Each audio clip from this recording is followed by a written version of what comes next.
começou com o amor pela natureza. Ele era fascinado pelos detalhes do mundo da natureza. Algo simples como a quantidade de terra que uma minhoca poderia cavar durante um dia era motivo de assombro para ele.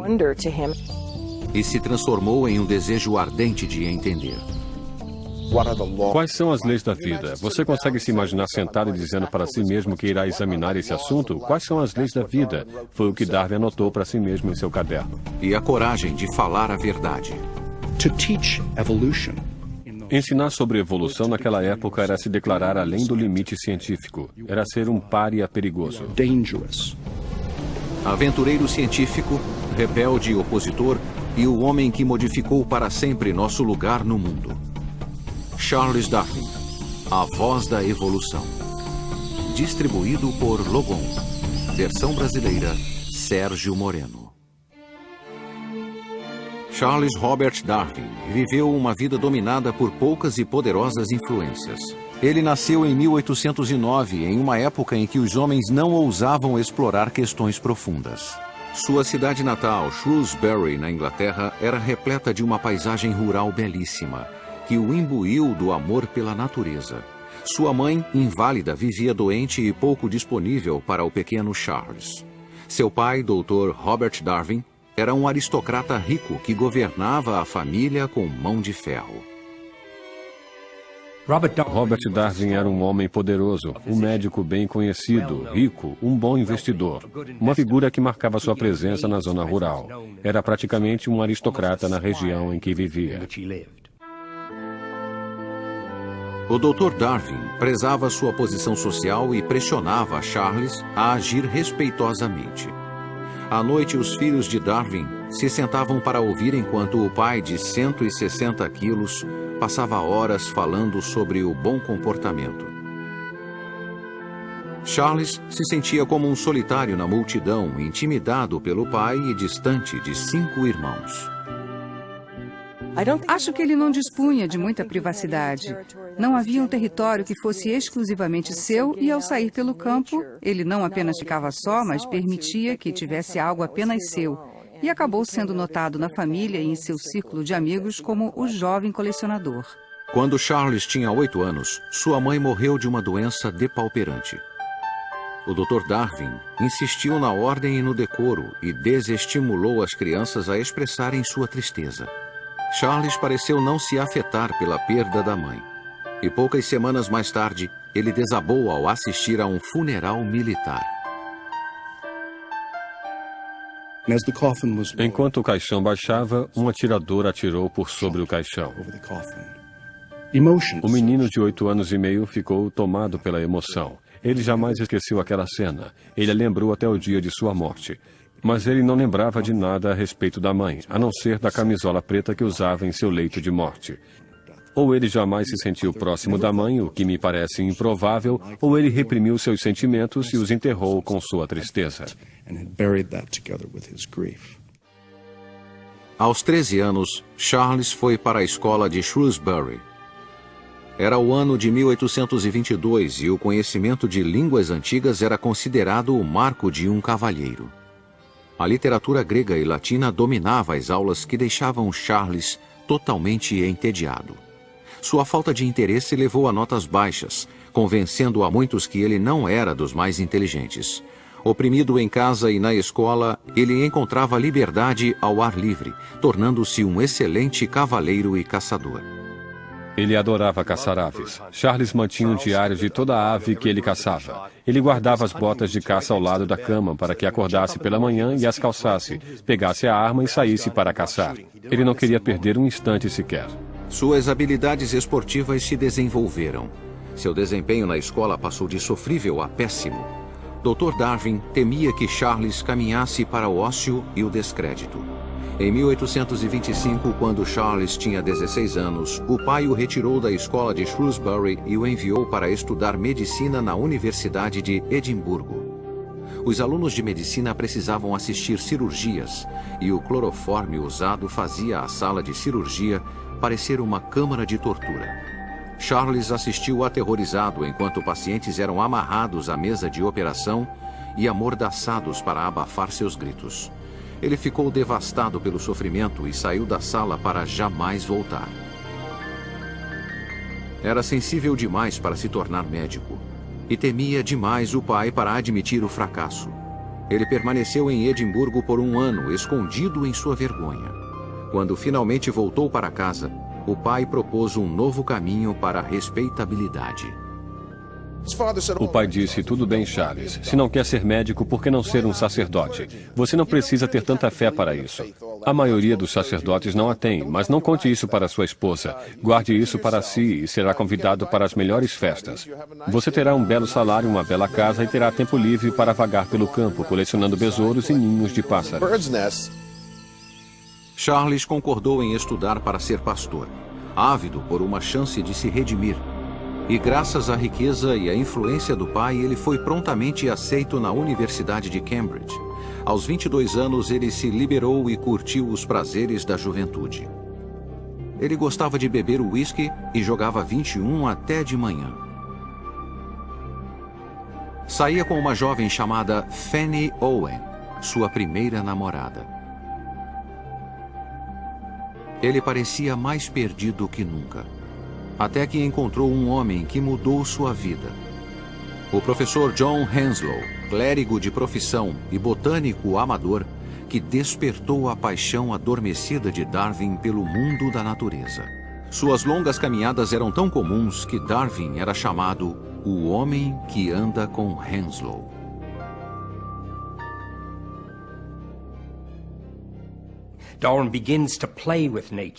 Darwin começou a brincar com a natureza, desenvolveu um interesse inédito em sua vida. Embora tenha feito poucos cursos de história natural ou geologia, absorveu conhecimento de pessoas à sua volta e por seu próprio contato com a natureza. Ele se tornou um ávido colecionador de plantas e animais, com zelo especial por espécies de besouros. Ele pegou um besouro em uma das mãos e viu outra espécie rara e o pegou com a outra mão. Viu um terceiro e queria muito aquele besouro. Então colocou o segundo na boca enquanto pegava o terceiro. Mas o segundo besouro lançou um líquido ruim e Darwin o cuspiu, deixando cair o terceiro besouro, ficando apenas com um besouro e com um gosto ruim na boca. Ele devorava longos relatos de vários volumes de exploração científica e sonhava com aventuras distantes. Ele negligenciava os estudos e quase saiu de Cambridge sem um diploma de teologia. E então, ao visitar Shrewsbury, recebe uma carta do professor Henslow. O navio real, o HMS Beagle, zarparia em breve para uma viagem ao redor do mundo. O capitão procurava um jovem parceiro e naturalista. Estaria Darwin interessado? Darwin ficou exultante. Ele estava ansioso para conhecer o mundo. Estava entusiasmado em viajar, mas quando foi para a cama naquela noite, escreveu em seu diário: "Recusei a oferta de viagem." E o motivo foi a recusa do pai em lhe dar permissão. Dr. Darwin really was afraid to lose. Dr. Darwin tinha medo de perder o filho. Milhares de jovens partiram em aventuras durante a época do Império Colonial Britânico. Muitos deles jamais voltaram. Tentou de todas as formas convencer Charles de que era uma má ideia, mas quando viu que Charles estava determinado a ir, disse: "Tudo bem, se me apresentar um homem de discernimento que aprove essa ideia maluca, eu te dou permissão." Approve of this mad scheme, I'll go along with it. Charles encontrou esse homem no tio, Josiah Wedgwood, que persuadiu o Dr. Darwin a custear a viagem do filho. Charles ficou exultante e apreensivo. Darwin não imaginava o significado daquela viagem. Não sabia se sobreviveria. Esperava convencer as pessoas que respeitava, principalmente em casa, aqueles dos quais queria a aprovação, seu pai, seus professores de Cambridge, de que era capaz de ser alguém. Possuía um desejo ardente de fazer isso.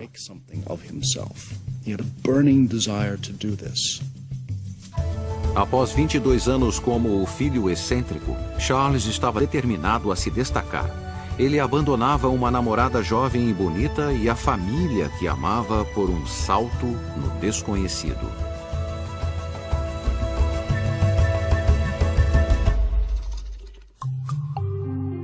Charles Darwin havia sonhado em viajar pelo mundo e em 1831 seu sonho parecia estar ao seu alcance. A coroa britânica havia designado o HMS Beagle para mapear rotas marinhas ao longo da América do Sul e o capitão procurava um naturalista para a viagem. Darwin, aos 22 anos, enfrentaria um obstáculo: a aprovação do capitão Fitzroy. Fitzroy era um entusiasta da chamada fisionomia, a ideia de revelar o caráter de um homem pelos traços do rosto ou pela forma do corpo. E Fitzroy não gostou do formato do nariz de Darwin. Achou que poderiam não se dar bem juntos. Seus modos cavalheirescos e paixão pela viagem convenceram Fitzroy. Darwin ficou exultante até que viu o Beagle.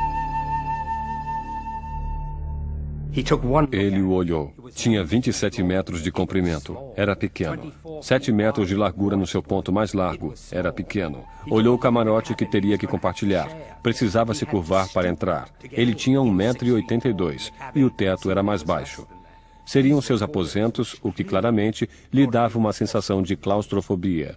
Das cartas de Darwin às irmãs, pais e amigos, vê-se que estava tomado por uma sensação de pânico. Deveria voltar atrás, mas é claro que não poderia. Ele sabia disso, era um cavalheiro, havia aceitado.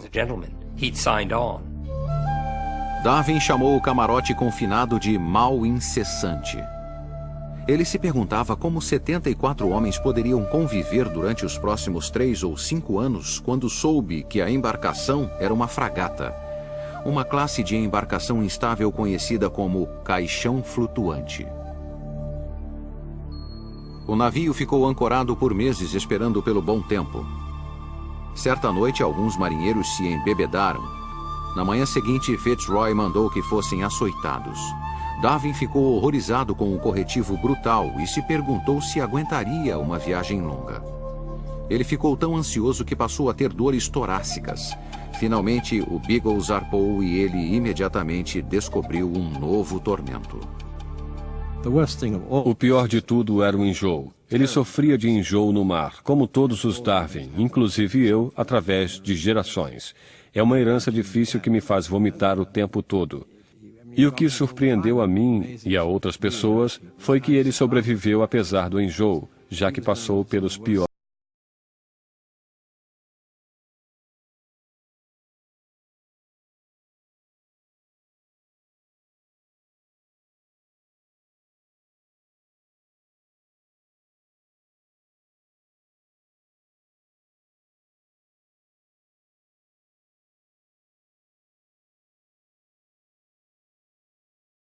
Atingido por mais um golpe arrasador. Quando Darwin partiu, tinha uma namorada. Seu nome era Fanny Owen. Eles costumavam deitar nas plantações de morango e comer morango juntos. E Darwin tinha um verdadeiro amor por ela. Fanny disse que esperaria, mas não o fez. Em menos de um ano de sua partida, ela se casou. Darwin ficou desolado com a notícia. Mas a natureza, seu amor mais antigo, preencheu o vazio.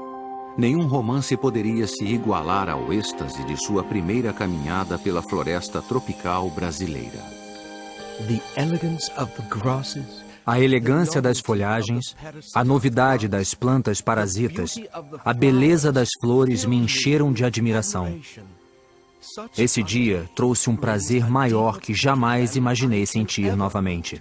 A mente é um caos de fascínio. Charles Darwin. Charles Darwin.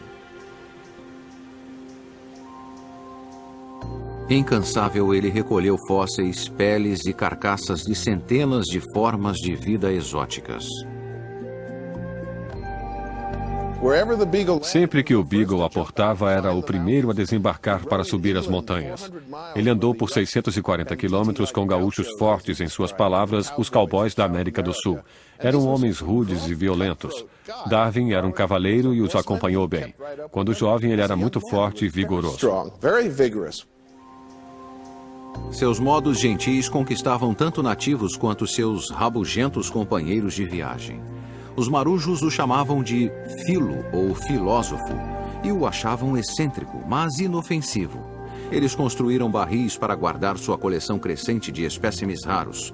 Eles achavam que era importante e tinham razão. Ele havia se disposto a decifrar o enigma da intricada teia da natureza passo a passo. Ele descobriu um indício essencial nas montanhas acima da cidade de Salvador. Ele olhou para cima e viu ao longo da montanha uma faixa estreita que descobriu serem conchas. Seguiam regularmente pelo terreno, bem mais alto que o mar, e Darwin começou a se perguntar o que havia ocorrido. A terra teria se erguido ou a água baixara? A cristandade achava que a superfície terrestre permanecera fixa desde o dilúvio. Suas próprias observações lhe diziam que era um planeta em constante mudança. Inflamado por seu entusiasmo intelectual, ele parecia desatento a potenciais perigos. Na Argentina, ele desafiou o cruel ditador, o general Juan de Rosas. Darwin precisava vê-lo para obter um passaporte. Ele se denominou Dom Carlos, naturalista. E perguntaram, naturalista? O que é naturalista? E ele respondeu através do intérprete que um naturalista era um homem que se interessava por tudo, por qualquer coisa. E disseram, um espião. Darwin conseguiu conquistar Rosas, obtendo passe livre e acompanhantes para entrar na densa floresta. Ele estava cada vez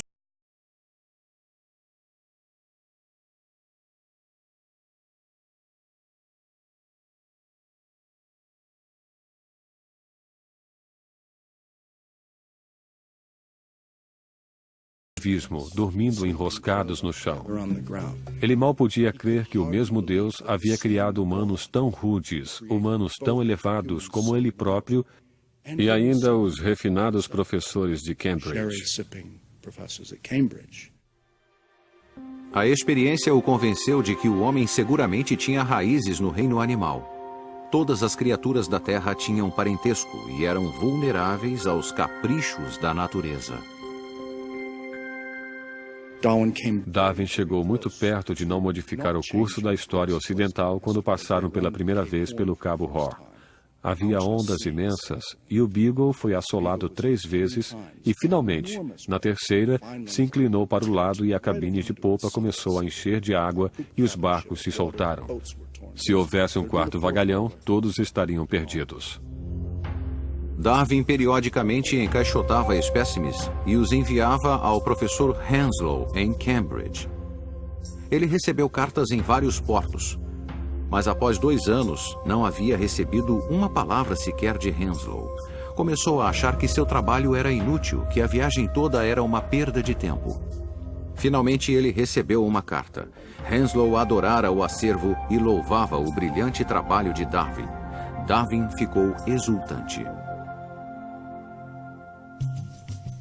Henslow chegara a divulgar o trabalho de Darwin sobre fósseis entre os cientistas britânicos, fazendo de Darwin uma celebridade. Mas suas coleções não se comparavam às de um pequeno arquipélago na costa do Equador. Ele não imaginava que seu destino e o curso da história humana mudariam com o que ele descobriu nas Ilhas Galápagos. Sua primeira reação na ilha foi de desalento. A distância parecia árida e infernal. Ao olhar novamente, percebeu que era repleta de vida estranha e exótica.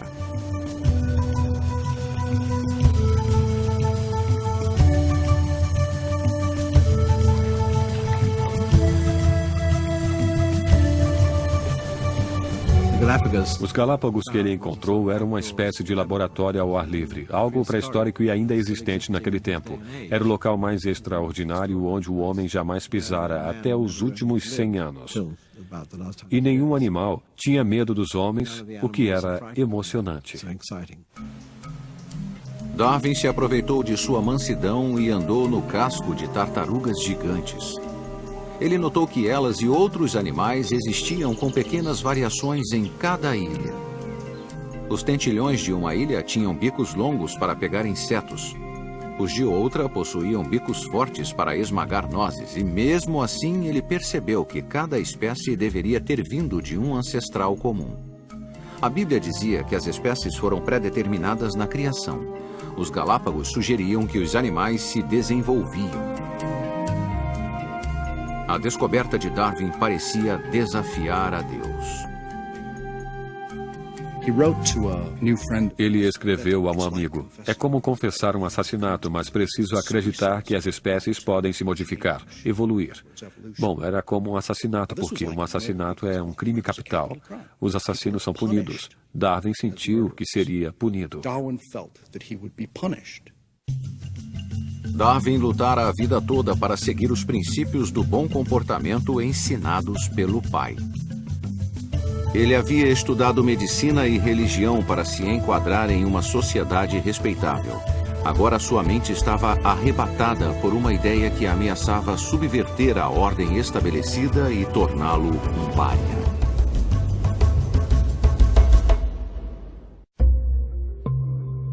Em 1836, o HMS Beagle retornou à Inglaterra após 5 longos anos no mar.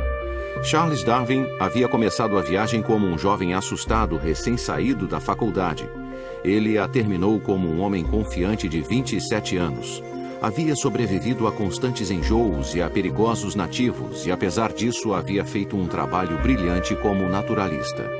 Durante a viagem, havia descoberto mais de 1.500 animais, preservados em álcool, quase 4.000 amostras de peles, ossos e espécimes secos, muitos deles novos para a Europa Ocidental. A elite dos cientistas britânicos fez fila para conduzir o distinto jovem a seu seleto círculo. Por fora, ele parecia a imagem da respeitabilidade. Por dentro, se sentia atormentado por viver uma vida dupla.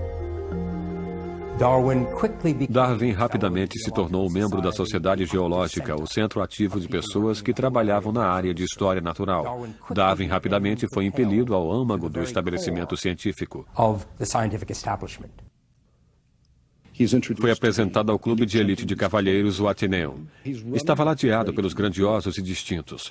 Pessoas que o amaldiçoariam e arruinariam sua carreira profissional se soubessem que, secretamente, era partidário da transmutação. A transmutação, como a evolução era chamada na época, dominava seus pensamentos íntimos. Convencido de que espécies se modificam, ele se voltou para o próximo mistério. Por qual mecanismo elas se transformam? Uma viagem de descoberta não se resume a ver novas paisagens, mas voltar para casa e ver a paisagem familiar sob um novo olhar. E foi exatamente o que Darwin fez quando chegou do Beagle. Continuou seus estudos e suas explorações em seu próprio quintal na zona rural inglesa. Estudou como criadores de cavalos e pombos obtinham uma característica desejada e se perguntava se a natureza usaria um método similar. Em 1838, o esboço de sua teoria estava claro. A competição na natureza faz com que as espécies se modifiquem e somente aquelas cujas mutações são mais adequadas ao meio sobrevivem. Em resumo, somente os mais aptos sobrevivem. Em 1839, ele publicou A Viagem do Beagle, um relato vívido de suas aventuras científicas, parecido com os livros que havia instigado sua imaginação em Cambridge. Tornou-se um best-seller imediato, confirmou sua posição científica e lhe trouxe a aclamação pública. Agora, aos 30 anos, ele pensava na questão do casamento. O lado positivo, os filhos. Uma esposa terna e uma companheira constante. Os pontos negativos, perda de tempo, discussões e visitas forçadas aparentes. Imaginando uma esposa, um sofá e música, comparando-se isso à realidade na qual ele vivia, ele resolveu que precisava se casar. Na verdade, ele escreveu casar, casar, casar. A tradição ditava que os aristocratas deviam se casar com pessoas próximas, frequentemente com primos. Uma prima de Charles, em primeiro grau, Emma Wedgwood, era instruída, refinada e herdeira da dinastia de cerâmicas Wedgwood. Darwin encontrou em Emma Wedgwood uma pessoa atraente que tinha muitas características de uma boa mãe. Escreve em suas cartas e anotações que procurava alguém que pudesse cuidar dele ou lhe dar incentivo. Emma sentiu-se atraída pela sensibilidade de Darwin e entusiasticamente aceitou seu pedido de casamento. Com a riqueza das duas famílias, Darwin jamais precisaria se preocupar em ganhar a vida. Eles pareciam o par ideal, porém, um conflito ameaçava sua felicidade. Ela era cristã e ficou profundamente preocupada que a liberalidade de pensamento de Darwin o afastasse da igreja e da salvação. Ela temia que a falta de crença de Darwin na revelação cristã os separaria na eternidade e que ele iria para o inferno enquanto ela iria para o céu. Quando Emma confidenciou suas dúvidas a Charles em uma carta, ele desabou em prantos. Ele a amava muito, mas não podia fingir acreditar na salvação divina. Era um dilema sem solução. E ambos escolheram deixá-lo em segundo plano.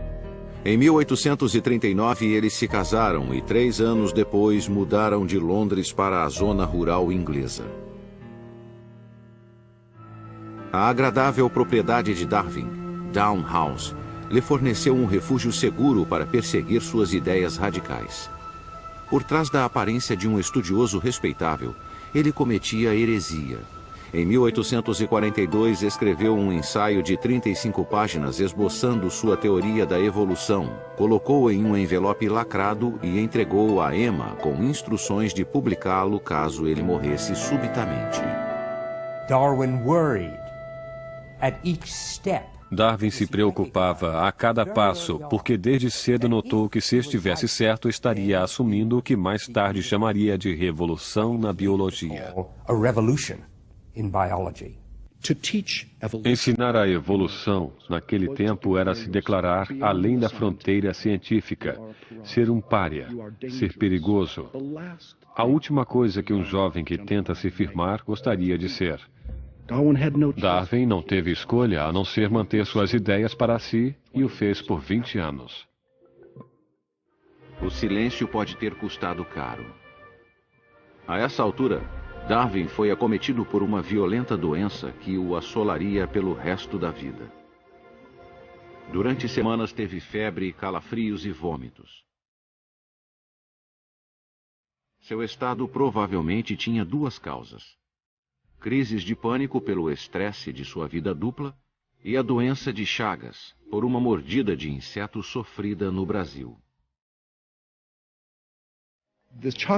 A doença de Chagas o predispunha a adoecer quando algo o aborrecia. Darwin criara um padrão de se tornar extremamente doente por qualquer distúrbio emocional em sua vida, até mesmo em pensar nas ideias evolucionistas. O vigoroso explorador que havia escalado montanhas, lutado para caminhar pelo solo de sua casa de campos, nos próximos 40 anos viveria praticamente inválido. Raramente saía de casa, conseguindo trabalhar apenas 2 ou 3 horas por dia. Eu sou um cão adulto, tedioso e desanimado perto do que era. É uma penitência amarga compreender que a raça é dos fortes e que provavelmente farei pouco a não ser admirar os avanços que outros farão na ciência.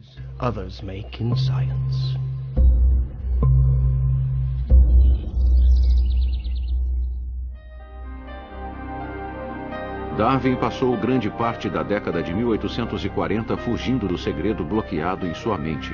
Sua teoria da evolução era explosiva demais para ser transmitida ao mundo. Poderia arruinar sua reputação e a de sua família.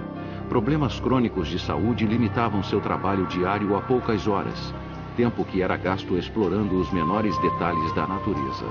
Ele dedicou 8 anos a uma análise exaustiva dos cirrípedes marinhos. Durante muito tempo, a casa de Darwin era o mundo dos cirrípedes. Havia cirrípedes em jarros por toda a parte. Há uma história de que um amigo do filho de Darwin o visitou e perguntou: onde o seu pai trabalha com os crustáceos? Sua doença o confinou a Down House e o forçou a trazer para si o mundo exterior através de um vasto universo de correspondência. Ele buscava informações com o mesmo apreço que havia colecionado besouros. Entrava em contato com todos, desde marujos a missionários e naturalistas, em busca de espécimes distantes e descobertas científicas. Ele trabalhava com afinco, escrevia cartas dia após dia, quer estivesse doente ou bem. Darwin escrevia cartas para outros cientistas explorando suas ideias. Onde viu isso? Onde encontrou aquilo? Você já ouviu falar disso? Então havia uma fascinante tensão entre Darwin, o consumado cientista internacional, e Darwin, o recluso.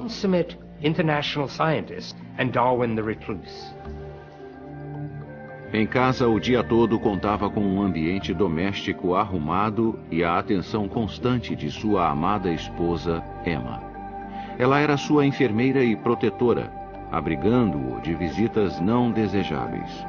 Quando estava cansado demais para trabalhar, ela lia alto ou tocava piano para ele. Eles tiveram 10 filhos. 7 viveram até a idade adulta. Em uma época de pais distantes e autoritários, como seu próprio pai, Darwin abertamente amava e venerava os filhos. Ele nunca estava ocupado demais para dar atenção a seus interesses ou para brincar com eles. Na verdade, um de seus filhos, aos 4 anos, entrou no escritório de Darwin e tentou suborná-lo com 6 centavos para deixar o trabalho e ir brincar com as crianças. Ele era muito afetuoso, era muito apegado aos filhos e gostava de se divertir com eles. Assim como Darwin amava os filhos, eles entendiam sua sensibilidade incomum ao sofrimento. Quando as crianças se machucavam, sofriam um corte ou um arranhão, elas esperavam no corredor do escritório de Darwin até que ele saísse para colocarem curativos, porque a visão de ferimentos o deixava devastado e eles queriam poupá-lo desse sofrimento. Ele tinha uma ligação especial com a filha mais velha, Annie. Uma criança alegre e otimista. Ela se tornou sua companheira constante. Ela era uma criança linda e Darwin achava que ela seria a filha que cuidaria dele em sua idade avançada. Ela brincava calmamente perto de sua cadeira enquanto ele fazia suas pesquisas. Era a única filha que ficava no escritório enquanto ele trabalhava. Aos 9 anos, o espírito alegre de Annie começou a desvanecer. Por um período de meses, foi enfraquecendo cada vez mais, resistente a todas as tentativas de cura. Darwin freneticamente consultava um especialista após outro. Finalmente, sozinho ao lado de seu leito, ele a viu partir, sem nada poder fazer. Ele ficou lá e a observou até a morte no final da semana de Páscoa de 1851. Quando ela se foi, se deu conta de que não havia ressurreição. E acho que a morte de Annie, esmagada pela luta pela vida, marca o fim da crença de Darwin em um universo justo e ético.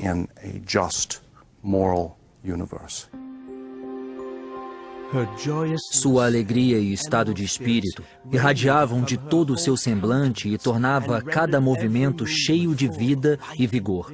Ao caminhar comigo, ela geralmente andava na frente, fazendo piruetas de forma elegante. Seu rosto resplandecia com um sorriso doce. Gostaria que ela soubesse agora o quão profundamente e o quão ternamente nós amaremos para sempre seu querido rosto alegre.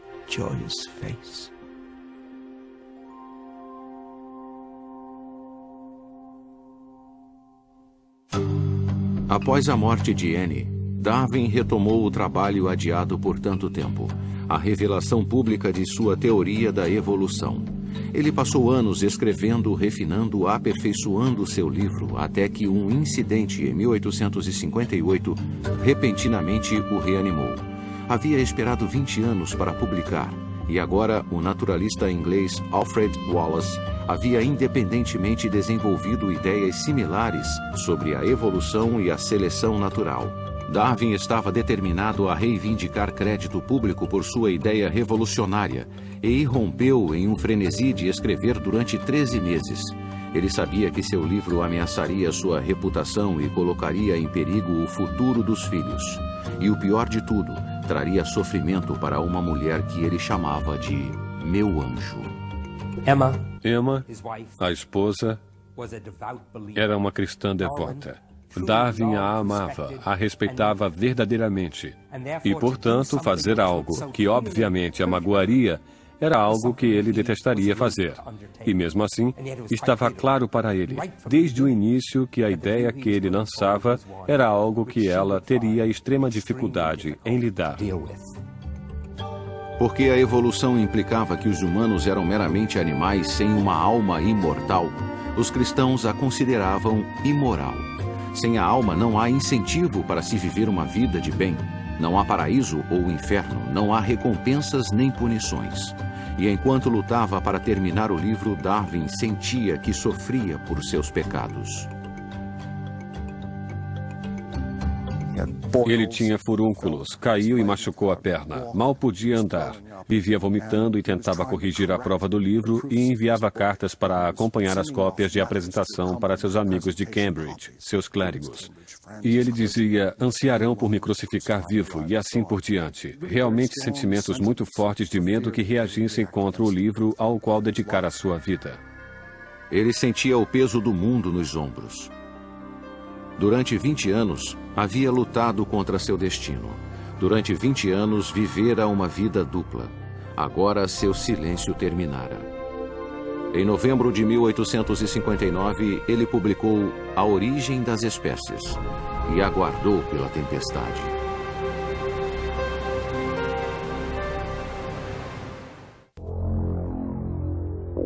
Em 1859, aos 50 anos, Darwin revelou sua teoria da evolução e a origem das espécies. Isso causou um alvoroço imediato. A primeira impressão de 1.250 exemplares vendeu em um único dia. Darwin e sua teoria foram incompreendidos.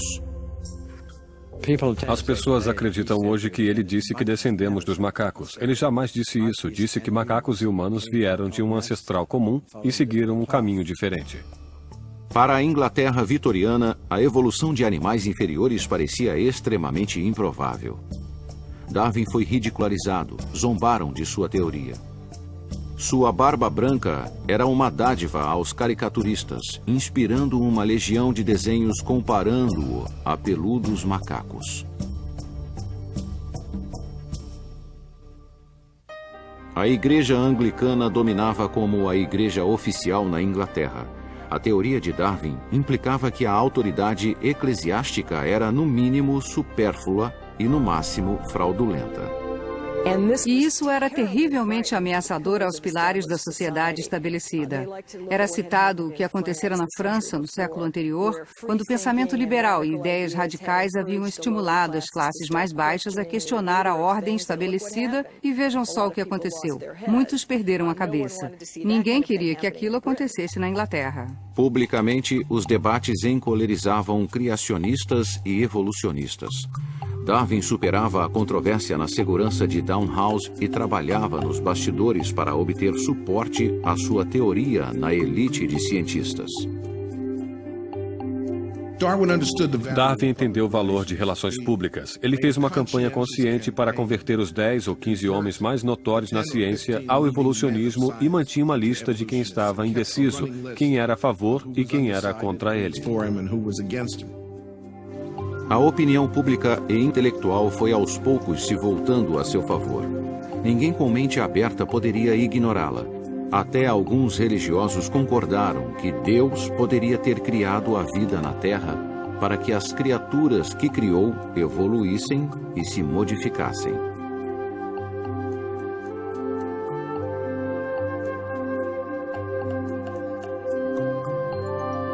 Em 1871, Darwin publicou A Origem do Homem, pela primeira vez ligando diretamente a ancestralidade humana aos animais inferiores.